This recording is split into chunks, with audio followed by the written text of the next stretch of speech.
Всем доброй ночи. Вы знаете, я хочу рассказать маленький эпизод из своей жизни и объяснить молодым людям, насколько важно перетерпеть определенную боль в жизни. И вы сейчас поймете, почему я это говорю. Я начала серию откровенностей. Наверное, пришло время. У каждого действия есть свое время подходящее. Ни раньше и ни позже это делать не нужно. Мне Яна давно говорила о том, чтобы я написала книгу о своей жизни. Честно, пока не готова, потому что есть вещи, которые я вспоминать не хочу. Но, может быть, когда-нибудь это сделаю. Я вообще считаю, что не нужно прощать преступления, совершенные намеренно против твоей души, только потому, что это родные и близкие люди, и поэтому их надо любить и прощать. То есть мы обязаны их любить, прям обязаны. Друзья мои, я говорила и повторяюсь, невзирая на холодность со стороны своей матери, с отцом у меня были очень теплые отношения, пока их тоже не испортили. Наверное, намеренно. Иногда бывает между родителями ревность. Неважно. У меня были замечательные бабушки и дедушки. У меня очень сильный род. Я знаю, что общество предпочитает шито-крыто, все закрыть. Это просто очень удобно, когда человек умирает в одиночестве от своей боли. Никому нет дела до этого. Но зато никто не знает. Срамно, некрасиво, нехорошо. Знаете, я сделала себя сама в этой жизни. Я никому ничего не должна, как в той песне. И поэтому я могу на примере своей жизни дать молодым, незрелым душам совет, как правильно жить. Все проходит, друзья мои. Все проходит. Не зря мой статус в WhatsApp, и это пройдет, как сказал царь Соломон. Надо перетерпеть. Иногда, когда мы хотим любви от людей, у которых нет любви к нам, и нам больно, и мы пытаемся заслужить эту любовь всеми силами, надо остановиться и понять, что невозможно напиться у колодца, который уже высохло, или который для тебя то есть у которого для тебя не припасено воды. Невзирая на это, я говорю еще раз, что я благодарна своим родителям за все, что сделали, и за хорошее, и за не очень хорошее. Меня не воспитала улица, как некоторых. Себя воспитала я сама. Помните Квазимода из пьесы «Собор Парижской Богоматери», как он говорил? У меня не было никого, но моими друзьями были Сократ, Аристотель. Вот то же самое. Моими друзьями были Сократ, Аристотель, Тацит. Моими друзьями были Тигран Великий, Александр Македонский, Митридат Евпатор. Я на примерах этих сильных людей училась выдержке, силы воли, потому что у меня не было иного выбора. Мне нужно было выжить. Есть такое понятие «нелюбовь». Знаете, вот заведут собаку, вроде кормят. Об этом очень хорошо сказала Анна Кирьянова. Можете набрать «нелюбовь». И просто она замечательно разложила по полкам, как умный человек. Нелюбовь вроде бы не морят с голоду, но не любят. Не интересуются твоими оценками, не интересуются твоей жизнью. Я всегда говорила, хотите, чтобы ваши дети были счастливы, просто любите их. Ни деньги, ни власть, ни что-то иное, любовь, ничем не заменить. У моего отца был друг, дядя Роберт. Замечательный человек, вечная ему память. Очень добрая душа. Они очень бедно жили. Он был человек такой ленивый, если честно, особо не любил работать. Его дочь моя одноклассница.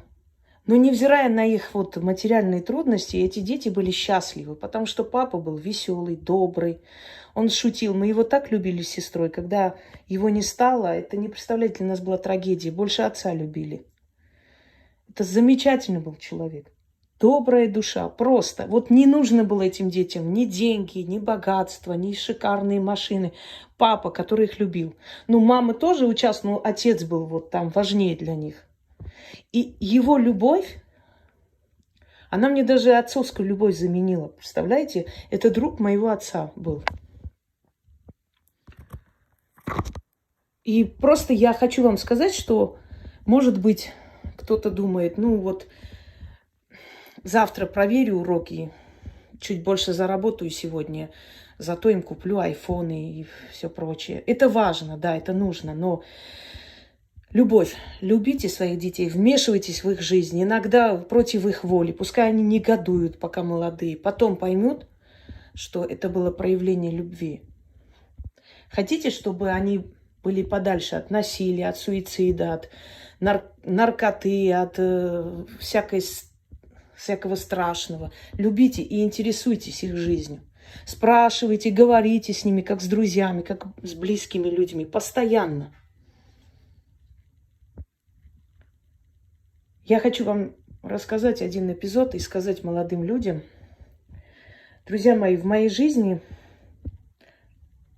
было несколько попыток суицида. И одна попытка вот реально чуть не привела меня в могилу. Обычно дети пытаются покончить с собой, чтобы, ну или делают вид, что хотят умереть, чтобы родители обратили на них внимание. У меня было не так. Я действительно хотела умереть. Я просто чувствовала себя ненужной в этом мире. И это случилось, когда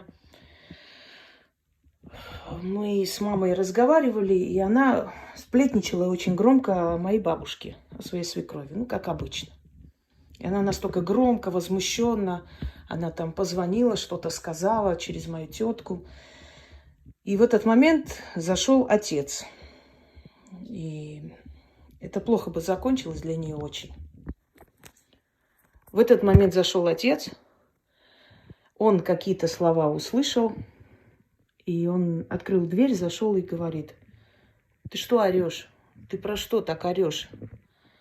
И мама моя подумала, гениальный ход, чтобы спасти себя. Точнее, свою задницу, извините за выражение.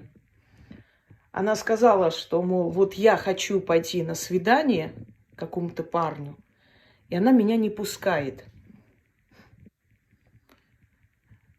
Вот представляете, я просто почувствовала себя преданной. Обычно мать бросается на копья, если идут убивать ее ребенка. Так случалось. Я не хочу говорить, что она плохая мать. Она замечательная мать для моей сестры. Замечательная. Вы даже не представляете, какая замечательная она мать. Но моя сестра никогда не оценила это, никогда не сказала ей спасибо. Она была замечательной матерью для моей сестры. Она ездила, она интересовалась, чтобы помочь ей поступить, учиться. Вот все время, вот, постоянно рядом. Когда я ездила поступать, мне вслед просто сказали: если ты сама своими мозгами не поступишь, у нас нет денег, не рассчитывай, никто за тебя платить не будет. Спасибо большое. Я до сих пор благодарна, что мне это сказали. Я вот просто поняла, что в этой жизни мне больше не на кого надеяться.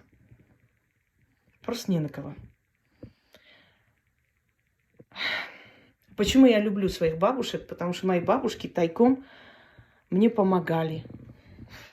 Да, мама моя покупала вещи, она была учительницей, она любила, чтобы ее дети были аккуратно одеты, чтобы самое лучшее было, знаете. Но это скорее тешило ее тщеславие, чем хотелось мне сделать хорошо. Ну да ладно, и когда он зашел с таким свирепым видом, что ты там говоришь, он слышал какие-то слова, и дело бы закончилось очень плохо для нее. Она сказала, что я хочу на какое-то свидание, тут же придумала на ходу, и она меня не пускает. И после случилась очень страшная вещь.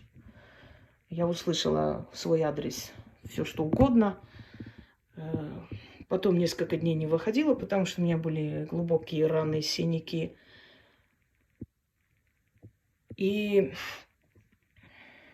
знаете, самое омерзительное в чем? Когда ты лезешь между родителями, чтобы их разнимать, а потом через полчаса видишь, как несут чай ему, тому, кто вот только что тебя уничтожил практически и морально, и физически. Я не знаю, почему я говорю это, может быть, пришло время. Я не хочу, чтобы общество жило вот так вот, знаете, шито-крыто. Это все-таки родители, нехорошо говорить. Я ж ничего плохого не делаю, я забочусь о своих родителях.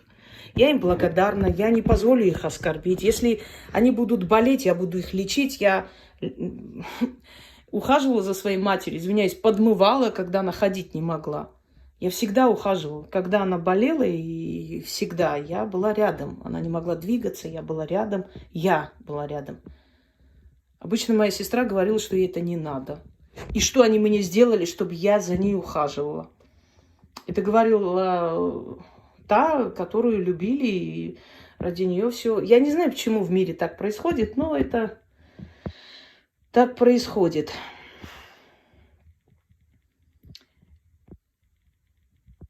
И после этого случая мне настолько это стало просто невыносимо на душе.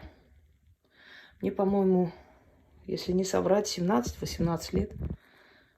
Я выпила огромное количество лекарств разных. Я помню, что я просто их глотала. Это целый пакет выпила. И мне стало очень плохо.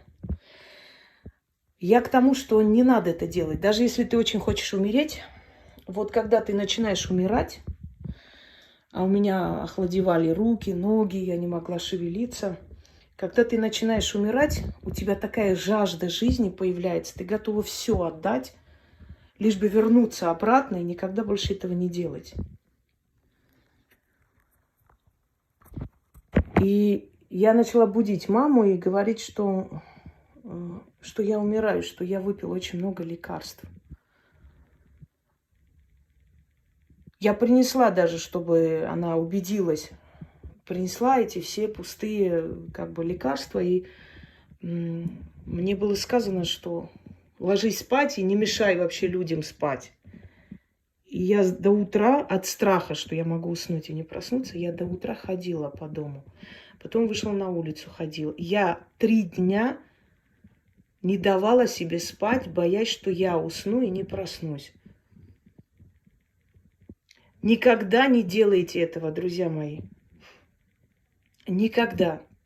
Это было последнее. И я себе дала слово, я поклялась, что бы в моей жизни ни случилось, я никогда в жизни даже не подумаю о самоубийстве. Я буду жить, я буду побеждать назло и наперекор тем, кому плевать на мою жизнь. И я буду жить, я выживу. И вот после этого во мне что-то надломилось. После этого началась абсолютно самостоятельная жизнь. Я начала сама работать. Я ничего больше не брала. И сама все. Я просто хочу сказать, что те, которые либо хотят кого-то напугать, либо хотят обратить на себя внимание, либо действительно хотят умереть, я вам скажу, что происходит. Последний момент, когда ты чувствуешь, что уходишь, у тебя просыпается страшная просто жажда жизни, если так можно сказать. И ты готова на все, чтобы вернуться обратно и не сделать этого. Поэтому запомните, если вы пойдете на такой шаг, в последний момент вы захотите жить, но вернуться не сможете, и у вас будет досада. Все, кто так ушел, все, кто поднял на себя руку, я уверена, что в последний момент были бы счастливы вернуться и никогда этого не сделать. Никто не стоит того, чтобы вы ушли из жизни. Запомните это. Я снимаю свои откровения, потому что я знаю, что с такой судьбой, как у меня, много людей. Может быть, у меня слишком много концентрировано на этих страшных событиях, более чем у других людей.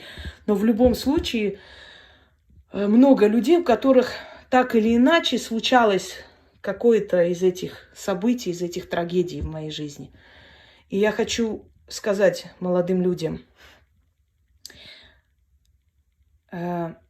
если вас не любят, неважно, кто это родной человек, это мать, отец, это любимый человек или любимая женщина, это вам чужой человек.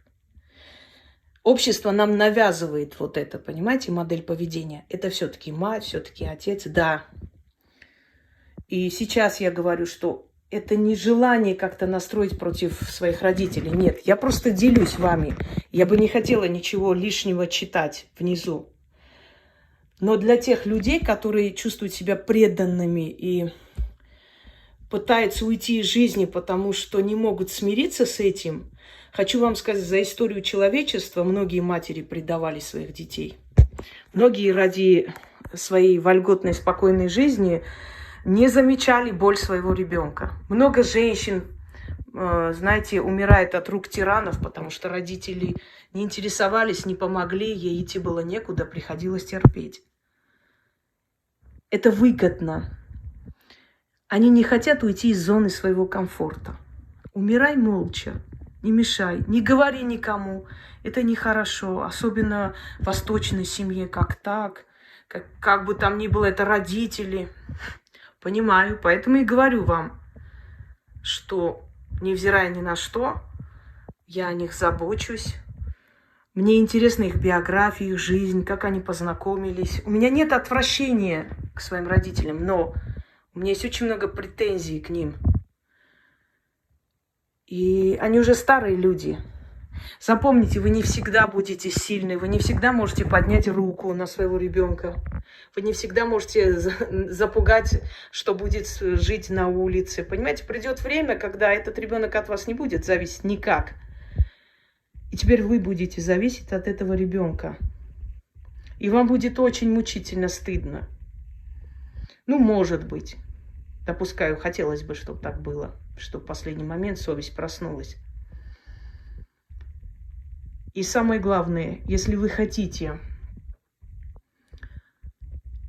уйти от этого всего и начать с чистого листа, вы должны быть самостоятельны. Стремитесь к самостоятельности.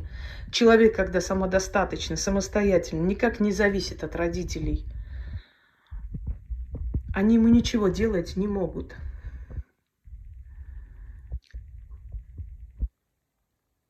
Никогда не поднимайте руку на себя, на самого себя. Вы не имеете на это права. Вам нужно жить и побеждать. Я просто вам говорю, что чувствует человек, уходя с этого мира в последний момент. Я делюсь с вами, я буду делиться своей жизнью. Я решила так, чтобы вы просто понимали, что есть люди, у которых жизнь была адской, но они выжили, и они поднялись. Вы думаете, что онкология у меня просто с воздуха упала? Это все из-за переживаний, это все из-за нервов, это все из-за тревоги, это все скрытые обиды, боль, которая собирается воедино и валит тебя с ног потом, понимаете?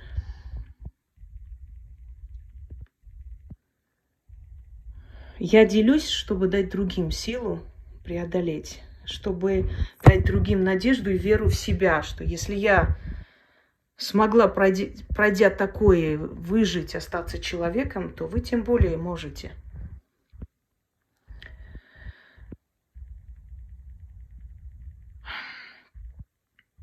Я рада, что я нашла в себе силы постепенно раскрываться и говорить о своей жизни. И честно, вы знаете, как вам сказать? Вот меня абсолютно не пугает, что сказанное мной могут повернуть против меня. Вообще не пугает. Мне настолько это кажется примитивным и смешным. Меня это никогда не останавливало. Я не тот человек. Меня вообще пугать... Вы теперь, наверное, понимаете, почему, если я человека выгнала из своей жизни, ну никак этот человек больше туда не вернется ни шантажом, ни запугиванием, ни там, тем, что покажет нашу переписку. Вот такой я человек. Я не то, что мне все равно, нет, но просто я считаю, что Нет в этом мире ничего такого, что, естественно, то не безобразно. И любовь, и предательство, и все, что в жизни человека было, это нормально. Не надо этого стесняться. Надо это говорить, рассказывать на своем примере, дать другим силу это преодолеть. Вот о чем речь. Подумайте над моими словами. И еще раз говорю, запомните. Когда человек неестественным путем уходит, когда он сам решает покончить со своей жизнью, в последний момент у него просыпается жажда жизни. Но уже поздно вернуться. И редко кто возвращается назад. Поэтому не делайте этого. Не захотите вы умереть. У вас будет жуткое сожаление даже перед смертью, что вы это сделали, но уже не исправите ничего. Все преодолимо. Нет выхода только из гроба. Все остальное преодолимо, все остальное исправимо, поверьте мне. Что бы ни случилось, надо жить и не останавливаться. Движение – жизнь. Всем удачи!